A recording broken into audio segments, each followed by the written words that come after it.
last topic of this chapter is the non-inertial frame and pseudo forces.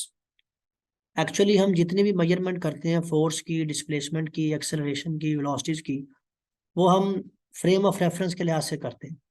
Frame of reference हमारे पास एक ऐसा laboratory frame है जहां पर आप कोई भी मेजरमेंट परफॉर्म कर रहे हैं। तो फिजिक्स में या मैकेनिक्स में हमारे पास दो तरह के फ्रेम ऑफ रेफरेंस होते हैं, एक इनर्शियल फ्रेम ऑफ रेफरेंस और दूसरा non inertial. Inertial frame of reference ऐसा फ्रेम ऑफ रेफरेंस है जो कि यूनिफॉर्म वेलोसिटी से मूव करता है, यानी उसका एक्सेलरेशन जीरो हो जाता है। और नॉन इनर्शियल फ्रेम ऐसा फ्रेम ऑफ रेफरेंस है जो वेरिएबल वेलोसिटी से मूव करता है। तो इसमें इसको हम कह सकते हैं this is accelerated frame of reference, क्योंकि यहाँ पर वेलोसिटी में चेंज आ रहा है जिसकी वजह से एक्सेलरेशन प्रोड्यूस होता है। इसका सेकंड पार्ट है सीडो फोर्स। सीडो फोर्स को फिक्टिशियस फोर्स भी कहा जाता है, यानी कुछ ऐसी फोर्सेज होती है जो हमारे सिस्टम पर एक्ट कर रही होती है, हम उनको इग्नोर कर रहे होते हैं, और फाइनली जाकर हम देखते हैं हमारा सिस्टम के रिजल्ट एक्यूरेट नहीं आते। तो उसके बिहाइंड जो रीजन है that is the pseudo force. तो सीडो फोर्स के दो तीन डिफरेंट नाम है, इसका नाम फिक्टिशियस फोर्स भी है, इसका नाम डी लंबर्ट्स फोर्स भी है, एंड सो ऑन। तो इनको अगर हम डिफाइन करें, ये बेसिकली एक अपेरेंट फोर्सेज होती है that acts on all the masses whose motion is described by using non-inertial frame of reference such as rotating frame। तो अभी जैसे मैंने आपको स्टार्ट में बताया कि हमारे सराउंडिंग में जो फोर्सेस हैं जो एक्ट कर रहे हैं किसी भी सिस्टम पर, और अनवांटेड फोर्सेस हैं, उनको हम नाम देते हैं फिक्टिशियस फोर्स या सीडो फोर्सेस। तो सीडो फोर्सेस बेसिकली हमारे पास फ्रेम ऑफ रेफरेंस, या जो हम बात कर रहे थे अभी इनर्शियल फ्रेम की, जिसको नॉन एक्सेलरेटेड फ्रेम का नाम दिया जाता है, उन पर डायरेक्टली इफेक्ट करती हैं। एक्चुअली ये जो फोर्स होती हैं ये उस वक्त पैदा होती हैं जब हमारे फिजिकल सिस्टम ये दो या दो से ज्यादा ऑब्जेक्ट आपस में इंटरेक्ट करते हैं। फॉर एग्जांपल, आप किसी ऑब्जेक्ट को सस्पेंड करते हैं स्ट्रिंग के साथ, लाइक दिस वन, ठीक है, और ये हमने एक मैच ले लिया m, और इसको यहाँ पर सस्पेंड कर दिया downward, w is equal to mg। और हम यहाँ पर ये जो सपोर्ट ले रहे हैं, हम इसका वेट तो कंसीडर कर रहे होते हैं, लेकिन इसका हम टेंशन कंसीडर नहीं करते। तो ये जो टेंशन है, टेंशन यहाँ पर सीडो फोर्स है जिसने इस वेट को होल्ड किया हुआ है।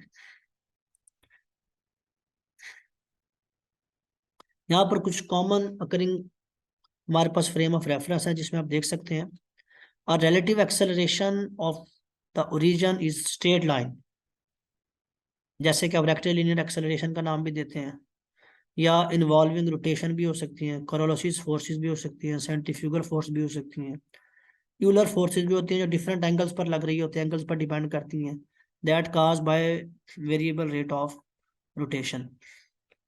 तो ये हमारे पास एक linearly accelerated frame of reference की एग्जांपल है। इसमें फर्ज करें कि ये एक फ्रेम S1 है, दूसरा फ्रेम क्या है, S2। इसको हम नाम देते हैं इनर्शियल फ्रेम, दूसरे को नाम देते हैं नॉन इनर्शियल फ्रेम। अब हमारे पास इन दोनों की वजह से दो तरह के एक्सेलरेशन आएंगे। एक एक्सेलरेशन को हम नाम दे देंगे AI, और दूसरे को नाम दे देंगे A। तो टोटल जो आपके पास फोर्स लग रही होगी वो बेसिकली सेकंड लॉ से होती है F इक्वल टू MA। अगर हम इसको देखें तो लिखने का तरीकाकार ये होगा, जो कि वैलिड वैलिड तरीकाकार है, F इक्वल टू MAI। लेकिन अगर हम इसको देखें, but this law will not hold good in frame S2। S2 में क्यों नहीं होल्ड करेगा? क्योंकि S2 नॉन इनर्शियल है। न्यूटन लॉज के लिए इनर्शियल फ्रेम का होना जरूरी है। तो यहाँ पर हम लिख देंगे F equal to not equal to MA। तो जब आप इसको कंबाइन इफेक्ट के साथ देखेंगे, यानी अगर हम ये चाहते हैं कि इसको लिखें रिलेशन को, फोर्स को, in term of observation of frame of reference S2, यानी आप S2 के लिहाज से लिखना चाहते हैं, तो S2 के लिहाज से आपको उसका इनिशियल एक्सेलरेशन और उसका एक्चुअल एक्सेलरेशन, जो कि इसके ग्रेविटी के साथ भी इफेक्ट कर सकता है, तो आपके पास बन जाएगा F is equal to MA plus A0। यहाँ से आप इसको A को मल्टीप्लाई कर देंगे MA प्लस MA0, और MA0 उधर जाकर माइनस हो जाएगा, दिस इज अगेन F0, तो F minus F0 is equal to MA। तो ये आपके पास जो इक्वेशन आ रही है 2.63, ये क्या शो कर रही है कि जो ये हमें बता रही है कि जो फोर्स एक्चुअली एक्ट कर रही है फ्रेम ऑफ रेफरेंस S2 में, कि वो जो एक्सेलरेशन है वो बेसिकली आपके पास सम है initial acceleration acceleration due to the variation in the velocity. तो ये आपके पास टोटल आ जाएगा। इसलिए हम कह सकते हैं hence it is a pseudo force which is also known as fictitious force. तो ये जो आपके पास नेट फोर्स आ रही है जो एफ नॉट एफ के अंदर ऐड होकर आएगी, that force is known as fictitious force. इसकी ये चंद एक प्रैक्टिकल एग्जांपल यहाँ पर दी हुई है।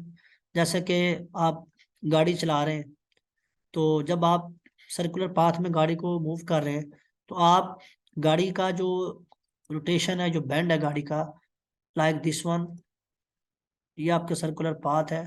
और जो आप गाड़ी ड्राइव कर रहे हैं वो यहाँ पर इस तरह से ड्राइव कर रहे हैं कि आपकी गाड़ी की जो फोर्स है एक्चुअली वो toward the centre of circle है, पाथ है, जिसकी वजह से आपको नेसेसरी सेंट्रीपिटल फोर्स मिल रही। लेकिन इसको बैलेंस करने के लिए एक अपोजिट फोर्स एक्ट करती है, that is known as centrifugal force. अगर ये सेंट्रीफ्यूगल फोर्स ना होती तो ये हमारा जो ऑब्जेक्ट है ये सेंट्रल फोर्स की वजह से इसके सेंटर की तरफ गिर जाता, अपने पाथ को मेंटेन ना रख पाता। तो that is the pseudo force which is responsible to balance the objects. इसी तरह से सेंट्रीफ्यूज मशीन है जो कि हमारे पास किसी भी इम्प्योरिटीज को, मिक्सचर को सेपरेट करने में यूज की जा सकती है। स्पेक्ट्रोमीटर में, इलेक्ट्रोमैग्नेटिक फोर्स में यूज की जाती है। और लास्ट में इसके क्रोलिसिस फोर्सेस आ जाती हैं। क्रोलिसिस फोर्सेस आपके पास जो है, इसको अगर हम फिजिक्स में डिफाइन करें तो ये एक ऐसी फोर्सेस होती हैं, the force is an inertial और fictitious force that act on the object that are in motion with the frame of reference that rotate with respect to the inertial frame. यानी ये ऐसी फोर्सेस हैं जो inertial frame of reference के लिहाज से आप कैलकुलेट कर सकते हैं।